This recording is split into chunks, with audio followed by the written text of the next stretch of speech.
Hello and welcome back to another video. Today it is WOR round somewhere near the end of the season, to be honest, I don't know.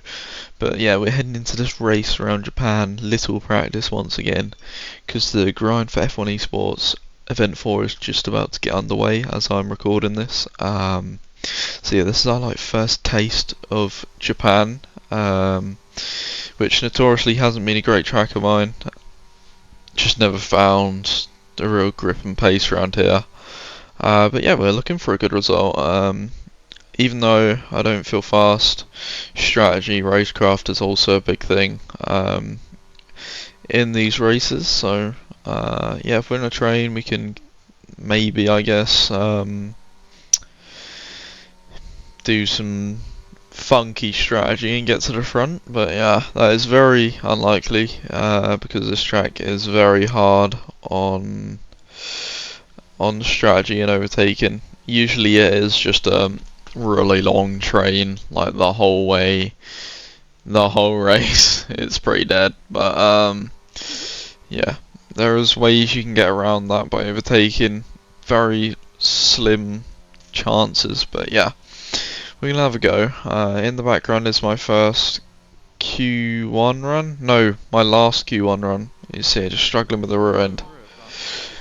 You see, really struggling with the rear end out of spoon. I don't know if it's just because the rear's overheating, because I did use time trial setup,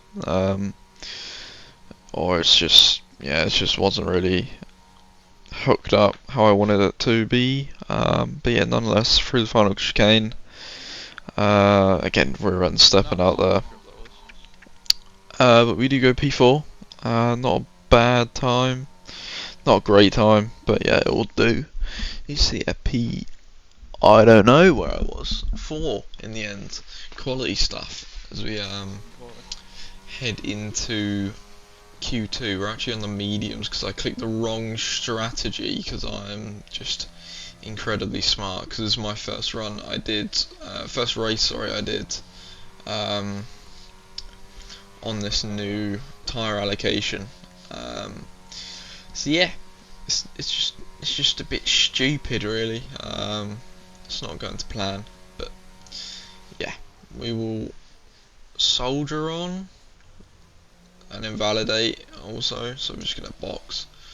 I did a used soft run which stuck us P11, nothing too crazy, but yeah, now this is a very crucial lap. We mess this out, we're going to be out of qualifying in P15, which is where I love to qualify in F1 Esports, it seems. But now into turn 1, down to 5th, trail braking, keep a little brake to get the rotation into the corner, and as we flick it left, flick right, get on that inside curb. Ooh, hang on, don't remember that happening, but yeah, big snap of oversteer on the curb as we fling it through Dunlop. Again, just see there, that is where you need the confidence in the car, and I just did not have that confidence in this time trial setup.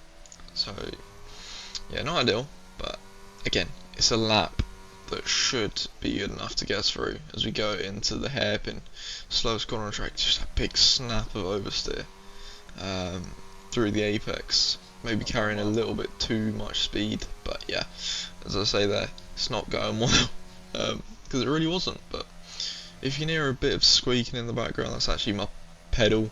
Not looking good, bruv. Yeah, that's my pedal.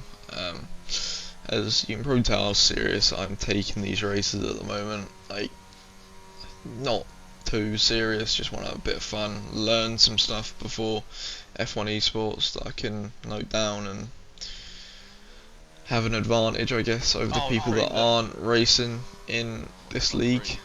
But again, that is good enough to go into P4 in the end, ending up in P6, but yeah, it's enough to get us through. Now into Q3, this is a used tyre run, a 12.2 into the last. That is absolutely atrocious, but we're going to look to improve in the last sector as we don't. We clunk the curb, run wide, get a terrible exit, and this is an absolute shocking lap. A 28.7 on a used set. But now this is where it matters. This is where you need to have the balls to hook it up. at the moment. I haven't really had that clutch factor you need, especially in F1 esports when everyone's so close. But yeah, you see it making a massive breath as we now swing into turn 1, get as close to the inside as possible. 5th gear, get on the inside, and then a big snap, but we carry good speed. Through the left and the right, not getting it too hooked up. It's doable, but it's not fully hooked up how I wanted it. As we fling through Dunlop now, hard on the power. As we're now going into the Lesmos, that's not the Lesmos, Degna? Yeah, Degna, that's the one. Lesmos are Italy. Nicely through there, to be honest, clean, but again, just not too fast. Missing the apex at the hairpin, that wasn't ideal, but getting a good exit. So far on this lap, we've probably given away about 2 temps, I'd say, 2-3 temps. So yeah, it's not gone swimmingly, but we definitely can gain some time in this last sector. So getting a What are these nerds doing? I've just seen a .7. Getting a good section through there, as I'm not happy with what the times or what people are doing. And we're actually down on P6, so it's not looking a great lap here. We're going to have to absolutely nail this last chicane as we do get the first part, get the second part, get on power, and we've absolutely fumbled the bag. Oh, Nelly. And it's P10. Nelly. Yeah, I'm not going to lie, I did just completely fumble the bag there. You see a P10, we're about half a tenth, just under half a tenth of Manuel Biancalila in P9. Thomas taking pole on 1 lap, again showing his dominance in qualifying. But now we're actually going to go for a hard medium strategy, not go, because I didn't know what the strategy was going into the here. And the 2 Williams have gone for medium hard. But now, as I'm actually pausing, on the 4th light we get the revs going, and it's lights out and away we go. Manuel Biancalila ahead. Daniel Haddad has just decided not to accelerate. Biancalila's defending us nicely. We're actually going to go around the outside, but on these hard tyres the grip's just not out there. Get a big snap of oversteer. Trying not to run into the back of Biancalila here. And now we're going to try follow him as close as possible, get out of the dirty air to minimise the loss in grip, especially on the high fuel tanks. We're going to be struggling all the way through this first lap for grip. But you see here, following Biancalila very closely. Stop moving, you idiot. I'm getting angry already, and it's lap 1. We're going to go to the outside. A little bit of wheel banging, and then he pushes us wide. So it's like, return the favour. We get the move done though. Easy up into P8. And yeah, it's a pretty good start. We'll take that. As now we've got to settle in, do our best. As Tino and Ruben are going side by side here, we're actually going to smell an opportunity here. As Ruben P, I noticed we're a little bit faster in a straight line than him. But yeah, it doesn't mean anything if you've just not close enough. As I say there, we've got a ton of understeer. Looking for a dive bomb on Ruben P there.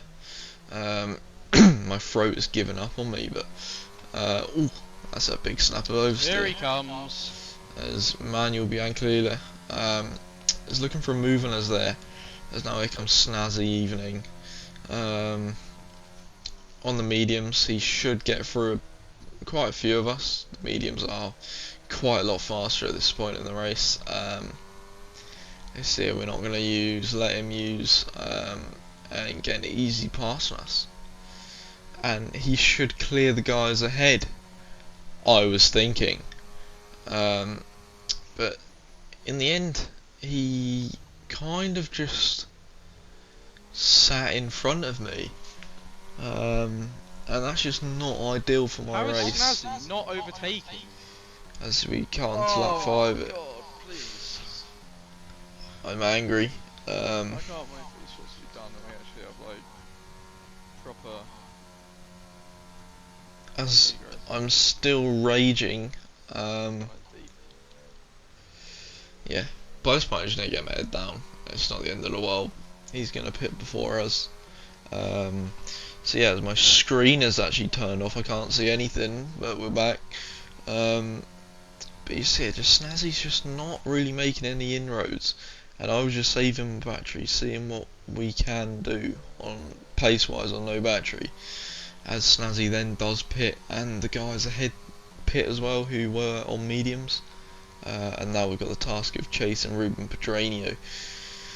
First time being in clear air. So yeah, it's gonna be a hard task because I know a lot of these F2 guys do a lot of practice for this because obviously they want to prove themselves to be the best to get picked for tier 1. So it's going to be quite a hard task on catching Ruben, as we've gained about 800ths through the first sector, so good start. Purple first sector actually, that's a bit naughty to be fair. But yeah, 300ths gained through that Degner section. We've gone in absolutely horrendously deep. That is atrocious, but getting on power nicely. And yeah, this is going to be quite a long section because I think this is quite important. Like, if for instance you want to be getting better, grabbing that DRS off the guy head is very useful. As you see it, I'm absolutely burning the battery, but so is Ruben P. We are miles up on our personal best. Mirko Suriano behind us, just about keeping with us. We get our first warning, and on that lap we gained about 2 tenths to Ruben Pedranio, so quite a good lap. 30.9, that's a very quick lap on these hard tyres. I think we are the fastest person on track at this moment in time, which is comforting. Again, our race pace, even on a bad track, is coming in clutch as usual. So yeah, just lacking a bit of confidence, lacking a bit of consistency, I reckon. It's just not all fully getting hooked up at the moment. But yeah, it's not going too badly at the moment. We're gaining on the cars ahead. Yeah, there's nothing really to say.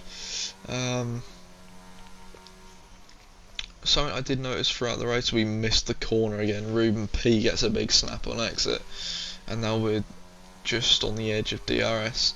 Something I did realise, especially to Ruben, he was on higher wings, but for some reason into the hairpin, I had a lot more confidence than everyone else to slam on the brakes, get it stopped, and yeah, I guess it was very helpful to have that confidence in the car, as now we're actually in DRS of Ruben Pedranio, as he is trying to pull away, but we did grab him and pull him back to us. That sounds a bit weird, but yeah. He pits, we make the full use of DRS down this straight. I was going to pit that lap, but I just didn't want to pit the same lap as Ruben, because then I'm just going to be stuck behind him for the rest of the race, as obviously he's a very good driver. And I didn't want that. I wanted an advantage on tyres or undercut, so I was going to box opposite to Ruben there, but in the end he did pit, so we have to stay out another lap with Thomas Ronhar ahead. This is going to be a crucial win lap, just to see how far back we're going to come to Ruben. You see it, we're actually matching Thomas, considering he's using his battery on this in lap. We're matching him while not using that much. Well, I say that much, but you see it, I just don't have the ERS to match him at the moment. Into Spoon, just yeah, you can see on the Delta, he's just gaining on the apex. He's got so much more just confidence through the corner, I guess. As I say that, he's got a little bit more than me. Into the pit lane. As I'm saying to myself, don't speed into the pit lane. Am I going to do it, or am I going to go run again? As we see here, we've actually matched Thomas into the pits. What is that? We've stopped it in time for the pit lane. You love to see it. That is like the first time I've stopped it in time for the pit lane in a while. It's absolute perfection there. As now we come out 1.5, 1.6 behind Ruben, but we have got the task of warming up these medium compound tyres. 1.8, 1.9, 2, 2.1, 2.2. Mate, the gap is going right up. This is not ideal because he's got DRS ahead and we've got the task of catching him on 35% ERS. So this is going to have to be an absolute mega stint to catch him back up. We are currently in a lap P7. You can see that everyone's now pitted, but we are gaining. We are absolutely flying. We've gained on the ERS and we're gaining on that gap to Ruben P. So yeah, this is a really good phase of the race for me. We've broken away from Mirko while not using the ERS. You see here, out the hairpin. That was a bit of a weird cut. I say that we're going to put him under a little bit of pressure. Lap 22, because I was getting frustrated at this point. Because there seems to be a theme in these races. I guess it's the difference from F2 to F1 in tiers. Like, you see the esports drivers, they're always thinking like laps ahead.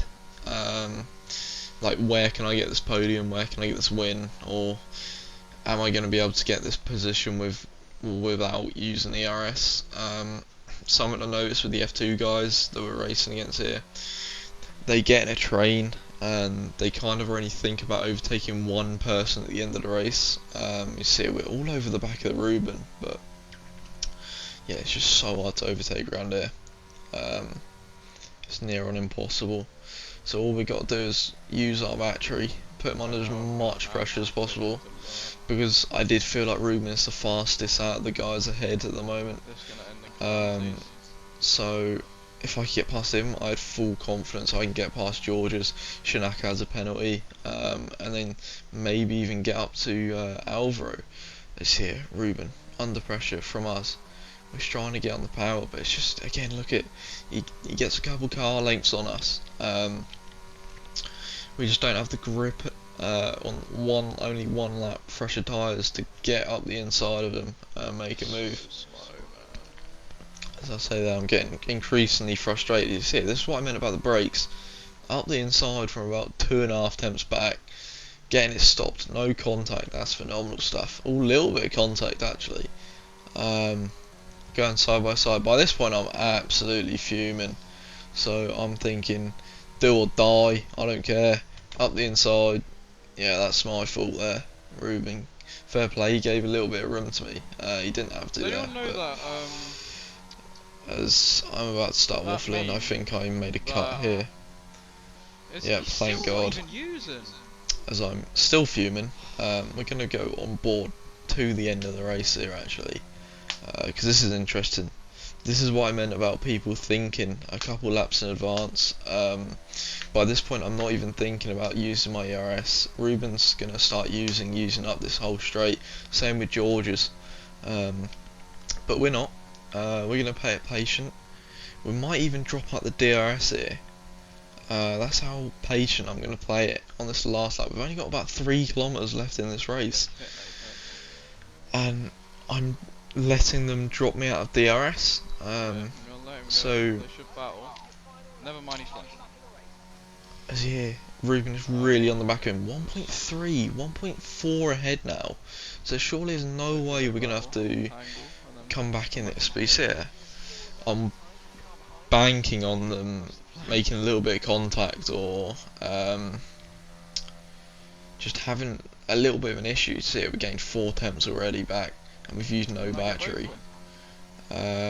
But yeah, I'm banking on a Ruben Pedreño dive bomb into the hairpin is what I was thinking, and then I can get right at the back with a bit more ERS and power past both of them. Go on. As you see, you can hear my strategy. Yes. As you hear there. My strategy worked perfectly. As my strategy worked perfectly, but we've still got to get the move done here on Ruben Pedreño. As he's flashing, we've got 30-ish%. yeah, 30%, 31%. We're absolutely flying. My screen's turned off again. This is just not good. But now 20%. Are we gonna leave it to after 130R? But I just thought I'm gonna fucking send it into 130R. Absolute dive bomb of the century. Leave him a little bit of room on the outside. He's going to go for a switchback. Ooh, big snap of oversteer. Thomas wins the race. It's going to be a drag race to the line. We've done it though. Ah, we didn't get That's Schnacker. P5. Phenomenal. We didn't get Schnacker in the end. He had 3 seconds because of all that battling at the end. But in the end, P10 to P5. That's not a terrible result. But yeah, GG to the top 10, I guess. And yeah, that's it from me. I hope you enjoyed this absolute shambles. I'm recording this at about 3 in the morning, so allow it. But yeah, I appreciate you watching, and I'll see you in the next one. Cheers.